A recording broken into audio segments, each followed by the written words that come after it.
और पाकिस्तान के कब्जे वाले कश्मीर में प्रदर्शनकारियों पर फायरिंग और घर मकान तोड़े जाने के आरोपों को लेकर पाकिस्तान के खिलाफ गुस्सा बढ़ता जा रहा है। जेएएसी नेता हुसाम मुश्ताक ने पाकिस्तानी सेना पर निहत्थे नागरिकों के खिलाफ हथियार इस्तेमाल करने का आरोप लगाया। दावा है कि विदेशों में रहने वाले कश्मीरियों की संपत्तियों को भी निशाना बनाया जा रहा है। हुसाम मुश्ताक ने कहा कि जुल्म के दिन अब गिने चुने हैं और लोगों को एकजुट रहना होगा।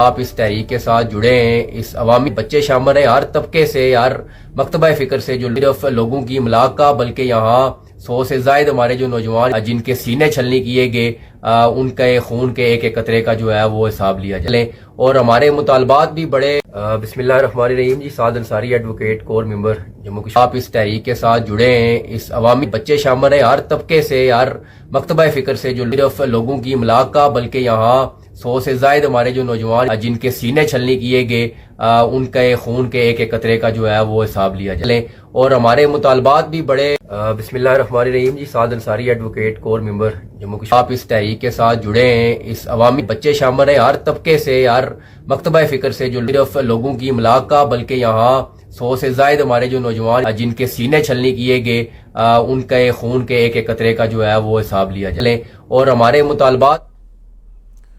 तुर्की, पाकिस्तान और सऊदी अरब के नए मक्का रक्षा समझौते के दक्षिण एशिया से लेकर मिडिल ईस्ट तक से सनसनी फैल गई, लेकिन इस त्रिगुट के खिलाफ इजराइल ने ऐसा कानून लूप होल खोज निकाला जो सीधे तौर पर भारत के लिए रणनीतिक गेम चेंजर बन गया। इजरायली एक्सपर्ट्स के मुताबिक अगर तुर्की अपने घर से बाहर यानी पाकिस्तान की धरती पर आकर भारत के खिलाफ किसी दुस्साहस में शामिल होता है तो नाटो का आर्टिकल 5 उसे सुरक्षा कवच नहीं देगा, यानी भारत बिना किसी अंतर्राष्ट्रीय पाबंदी के पाकिस्तान में घुसे तुर्की के ठिकानों पर करारा पलटवार कर सकता है। अब सवाल यह कि मक्का समझौते के तहत बने इस नए ब्लॉक से भारत, इजराइल, मिस्र और यूनान समेत आखिर कितने और देशों को बड़ा खतरा है और क्यों?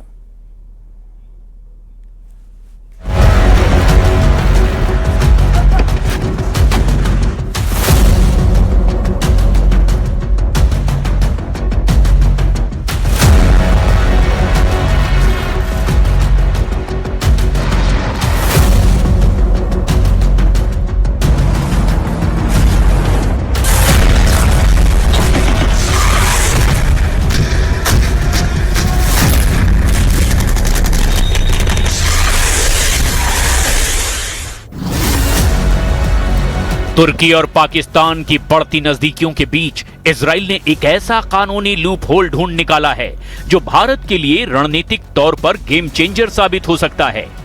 इजरायली खुफिया विश्लेषकों का मानना है कि अगर तुर्की के सैनिक अपनी सीमाओं से बाहर जैसे सीरिया या पाकिस्तान में मौजूद हैं और वहां से हमला करते हैं तो उन पर जवाबी हमला करना नेटो के आर्टिकल 5 का उल्लंघन नहीं होगा।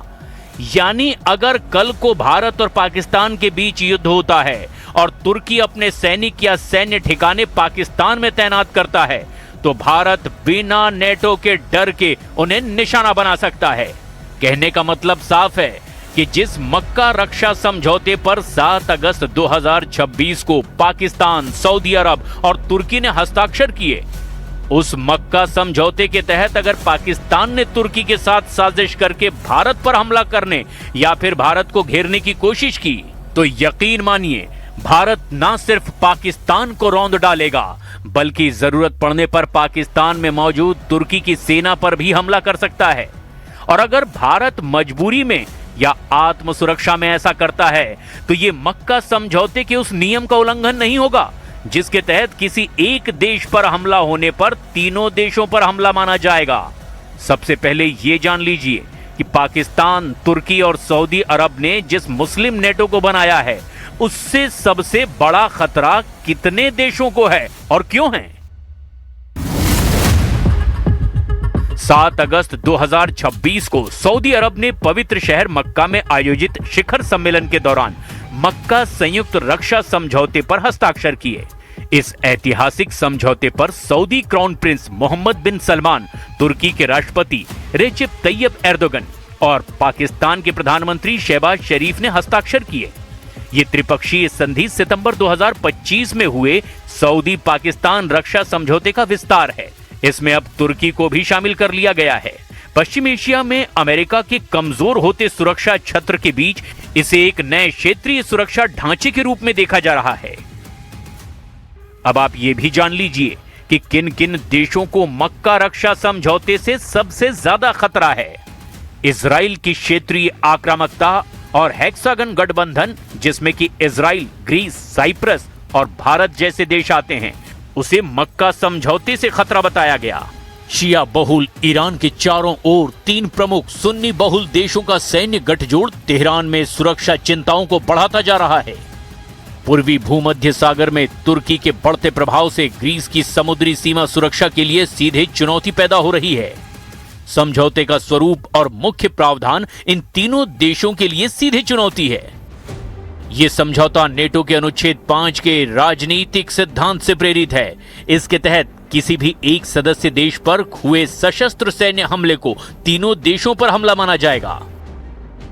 संधि के क्रियान्वयन के लिए विदेश मंत्रियों की एक स्थायी समिति, राजनीतिक व सैन्य समन्वय समितियां और एक स्थायी सामान्य सचिवालय स्थापित करने का निर्णय लिया गया है। इस समझौते का मुख्य आधार रक्षा तकनीक का आदान प्रदान, हथियारों का सह उत्पादन जैसे तुर्की के बैराक्टर ड्रोन और कान फाइटर जेट प्रोजेक्ट और खुफिया जानकारियां साझा करना है। ये गठबंधन एक बंद समूह नहीं, तुर्की और पाकिस्तान के मुताबिक मिस्र और बांग्लादेश जैसे अन्य देश भी निकट भविष्य में इस सुरक्षा व्यवस्था में शामिल हो सकते हैं।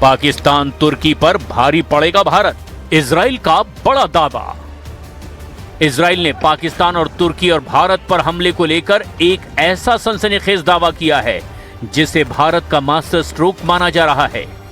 अगर कल को भारत और पाकिस्तान के बीच युद्ध होता है और तुर्की अपने सैनिक या सैन्य ठिकाने पाकिस्तान में तैनात करता है तो भारत बिना नेटो के डर के उन्हें निशाना बना सकता है। तुर्की से लगातार बढ़ते तनाव के बीच इजराइल के रणनीतिकारों ने नेटो के आर्टिकल 5 के तौर तरीकों और उनके दायरों की बारीकी से जांच पड़ताल की है। उनका निष्कर्ष है कि सामूहिक सुरक्षा की गारंटी उन तुर्की सैन्य कंपनियों की सुरक्षा नहीं करती जो देश की सीमाओं के बाहर काम कर रही हैं। इजराइल हायोम के मुताबिक अब यह माना जा रहा है कि सीरिया में तैनात तुर्की सेना पर इजराइल के हमले को अपने आप नेटो के सामूहिक सुरक्षा तंत्र के दायरे में नहीं माना जाएगा। इसी निष्कर्ष के आधार पर इजराइल तुर्की सेना के वहां पहुंचने से पहले ही उसके सैन्य ठिकानों पर हमला करने के विकल्प खोज रहा है। नेटो के नियम के मुताबिक अगर किसी सदस्य देश जैसे कि तुर्की पर कोई हमला होता है तो बाकी सभी देश उसे अपने ऊपर हमला मानेंगे और मिलकर बचाव करेंगे। लेकिन इजरायली रणनीतिकारों ने साफ कर दिया है कि नेटो का सामूहिक सुरक्षा का ये नियम सिर्फ सदस्य देश की अपनी आधिकारिक सीमा की रक्षा के लिए लागू होता है। यानी भारत को इजराइल ने एक रास्ता दिखा दिया है। अगर तुर्की पाकिस्तान के अंदर अपने सैनिकों को भेजता है या फिर सैन्य ठिकाने बनाता है तो युद्ध के समय भारत उसे तबाह कर सकता है और नेटो इसमें दखल नहीं देगा। क्षेत्रीय सीमा का नियम। नेटो का आर्टिकल 5 यानी सामूहिक सुरक्षा व्यवस्था केवल और केवल किसी सदस्य देश जैसे तुर्की की अपनी आधिकारिक संप्रभु सीमाओं के भीतर लागू होता है। विदेशी धरती पर सुरक्षा शून्य।